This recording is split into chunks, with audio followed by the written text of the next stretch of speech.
Hi Earthlings. Okay, I've got an update for this amazing eclipse. Now, there's a few things that are going on. Now, one is that it's along with my new thought about Rahu being a mirror, right? Which I'm still on. Now, 1,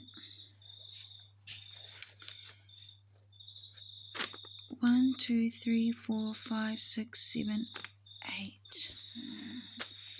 I won't talk about that, but I will say that we're in a constant state of creation in life. So when we're directing our thoughts, we are creating our future.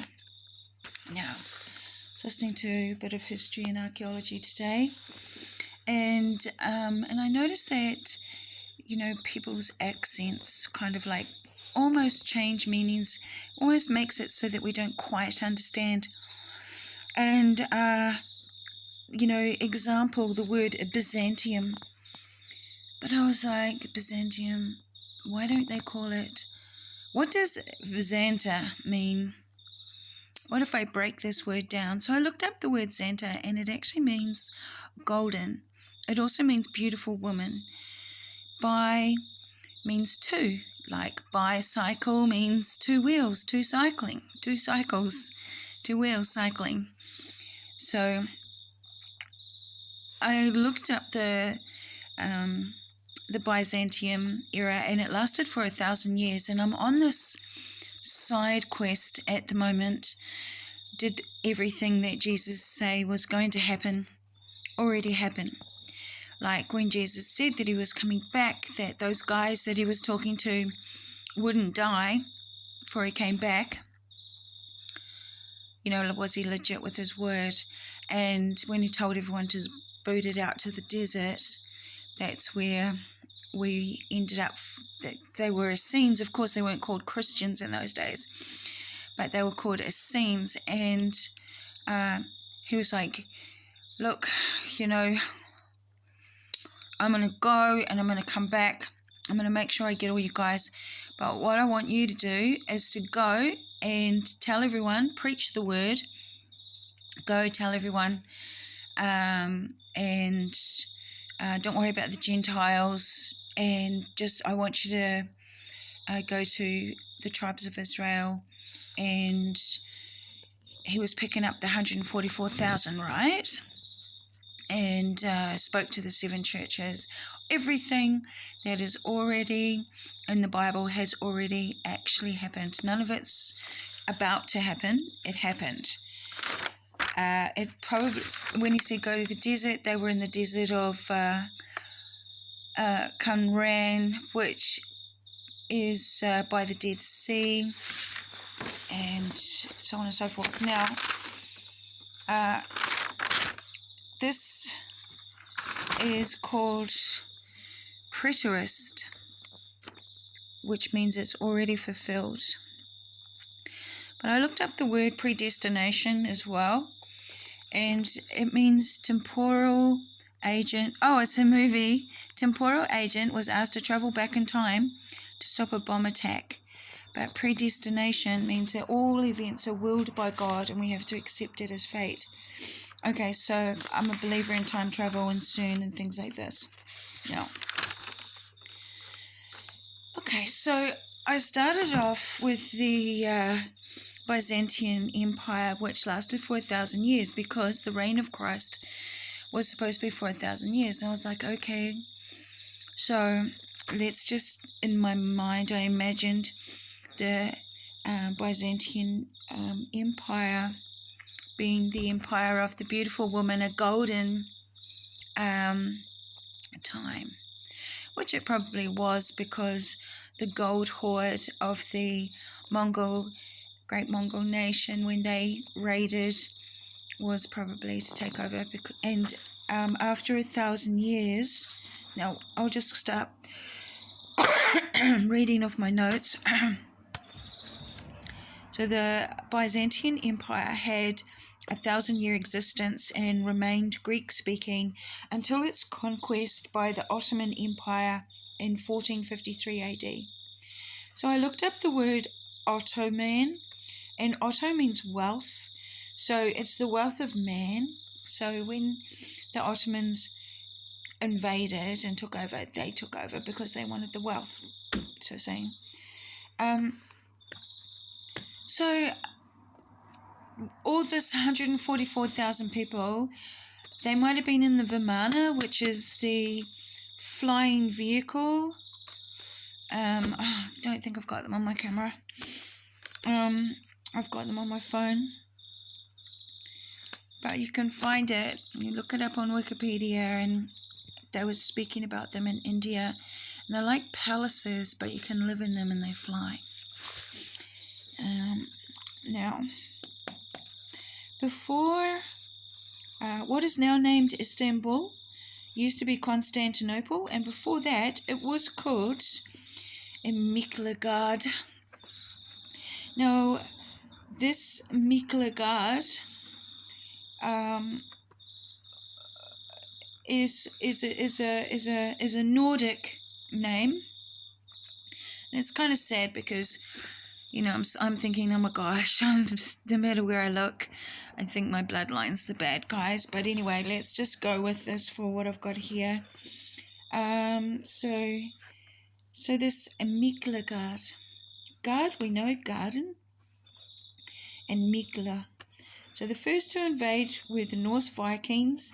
So, okay, 1,000 years, the Byzantium is protected. 1,000 years of Christ, Byzantium, everyone boosted over to the Bosphorus, and they were protected there, especially the beautiful woman. But it was coming to an end, and I know, imagine the darkness is sort of rising up again somehow. I don't know why. And I can't figure out history properly.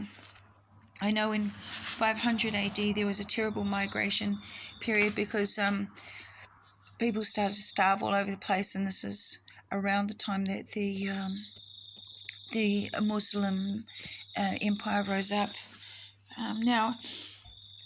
So the first to invade were the Norse Vikings, but they did not conquer via war. They instead offered their service as guards. So they were called the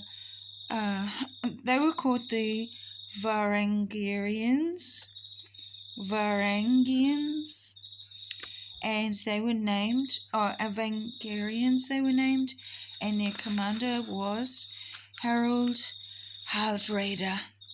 Now, Hardrada means exactly how it sounds. Hard raider. He was a raider, and he was hard. And I'll check his history later.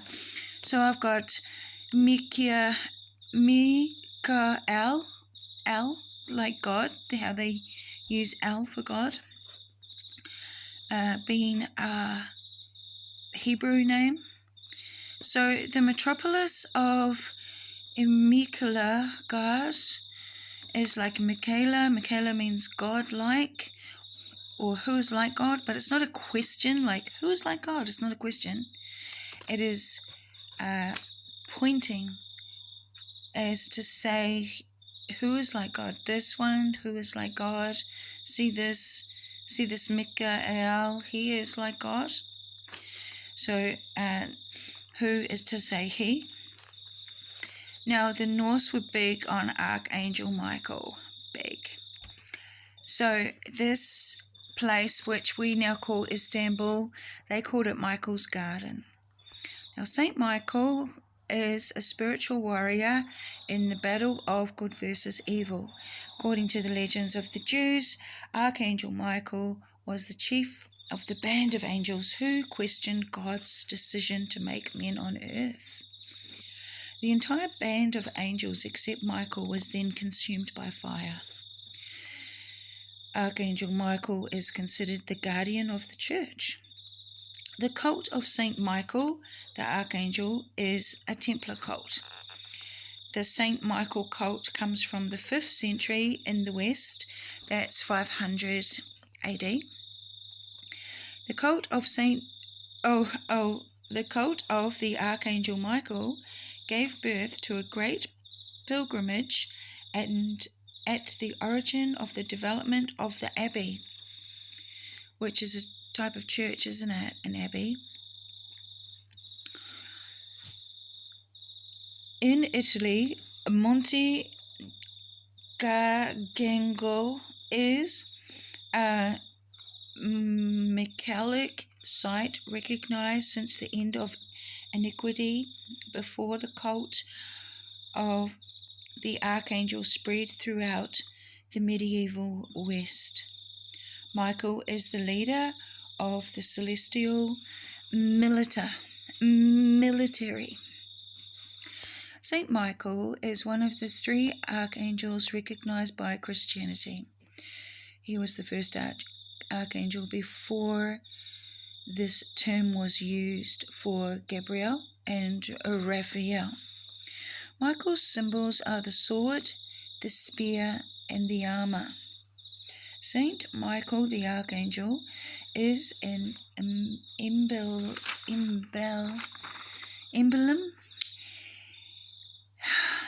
emblematic figure who travels through history of Europe.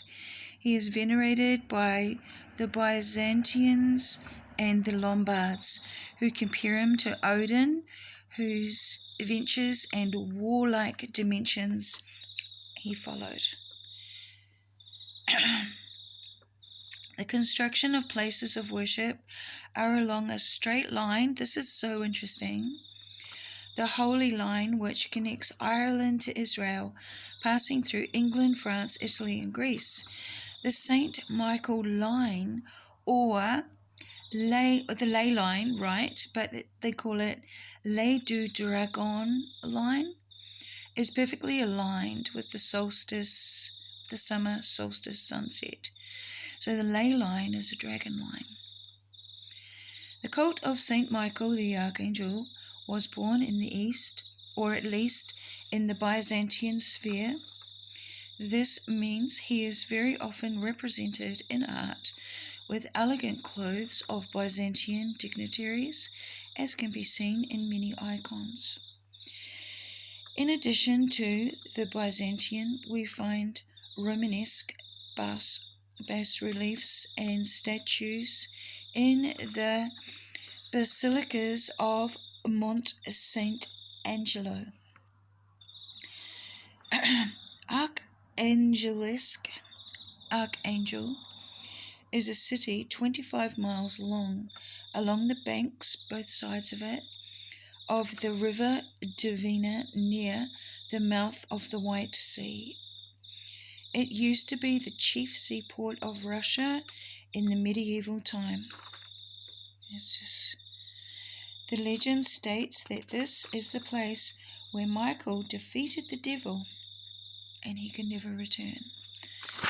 Okay, so a long time ago, there was a story. And on top of that story, there was another story.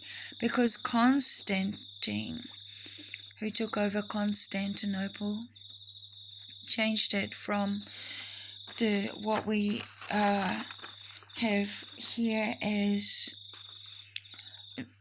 Miklagard. It was changed to Constantinople. Okay, so first Miklagard, then Constantinople. So, what am I trying to say to you all? What I'm trying to say is that everyone's been lied to. The lie is so big that it's taken over the world, and everybody lives in a state of fear, and everybody is like, Jesus coming back, and Jesus did come back. He came back for his friends, and he did what he had to do for the people in his timeline. And we are in a different timeline, and we have to think about ourselves. Who's coming back? Who's going to be the savior now? It has to be us. Okay? There's no use waiting for Jesus. There's no use waiting for anything. It's up to us. We are the earthlings that are going to make the change. It's a really sad realization that we don't have a magic God in the sky that's going to do it all for us. But on the other side, it's probably the best thing that we wake up now. This is Archangel Michael killing the dragon. Or it's not giving us stabbing it though. And this reminded me of, I think it's Enki, standing on top of the dragon. I don't think it's Marduk, but back in the day when they killed Tiamat. Now what I have here is the coin of the Roman Emperor Hadrian, 117 to 138 AD. That is his, I don't think that was his reign. I'm not sure. Yeah, that might be his reign. The reverse shows the 8-rayed star within the crescent. Right, so that's before I got into all this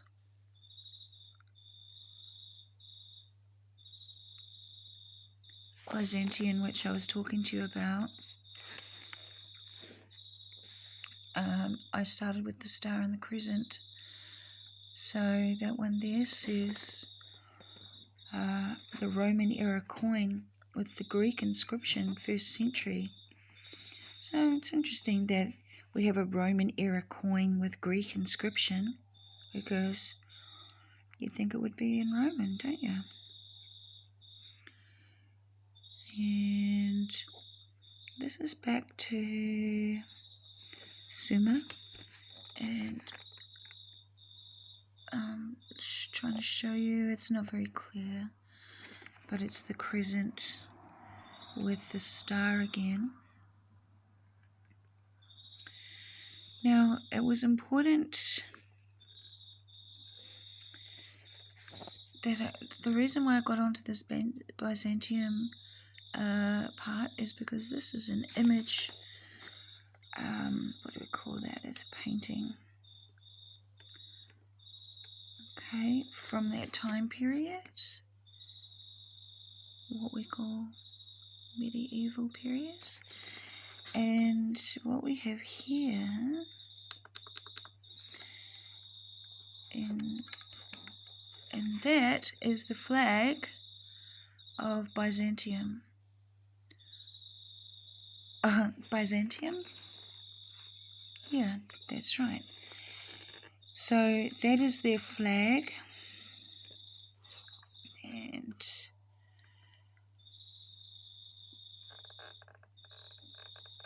yes, there we are. It says right there that it's Byzantium. So we see the design has gone through into the Muslims. The Muslims ended up taking over. They won. So there was, like, if we imagine that there was the Muslims and the Crusaders, because they were the two trying to, who's going to win the what am I doing? And those photos I've showed you.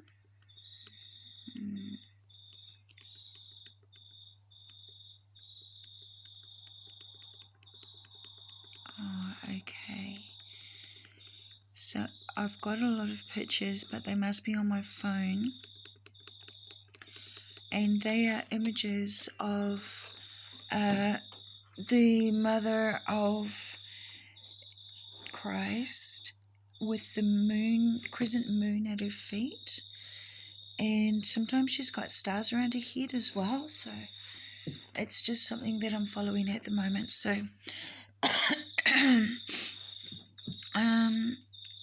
it's a woman's world. What was will be. And the revolution is evolution. And we're coming into a new time of awakening. And I guess we have to learn that we've all been lied to. I mean, it's not wrong that it's showing us a lot of things about the importance of faith and stuff like that. I'm not telling you that it's wrong. Remember, kids learn to be good for Santa, even though it's us, you know.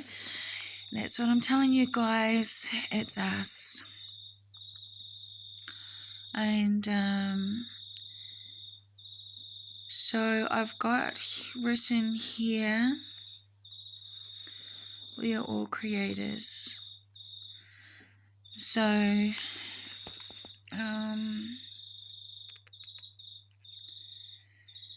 we are responsible for what is positive and what is negative going on in this reality. So even though you don't want to get involved with things that are negative, I know you don't, because I didn't want to either. You've got to realize that you can't be naive, because naivety isn't going to get us, it's going to get you hurt. You got to be as wise as serpents. Okay? Now, Jesus said, be as wise as serpents, spread the message. As soon as you feel a bad vibe, get out. Don't muck around and get yourself martyred or anything like that. He didn't tell them to get martyred. He said, save your skin, save your life, get going. You can find it in Matthew, you can find it in Luke, and you can find it in Mark quite a lot. And I do hope that you read one more time with the eyes to see, so that you know that he already came back, he saved his brethren, he saved everyone that he wanted to save. He got his people out of there. That's what he did. He was a smart man. And I hope a lot of us get the opportunity to wake up in this lifetime and do some really amazing energy changes, so that we can create the best world our grandchildren could ever hope to live in. Sending much love to you all. I don't know what's going to happen when CERN switches on and does its big old time change, but I'm using my energy for the benefit of our realm, and I hope that everyone who listens to me does the same. Ka kite, and see you next time.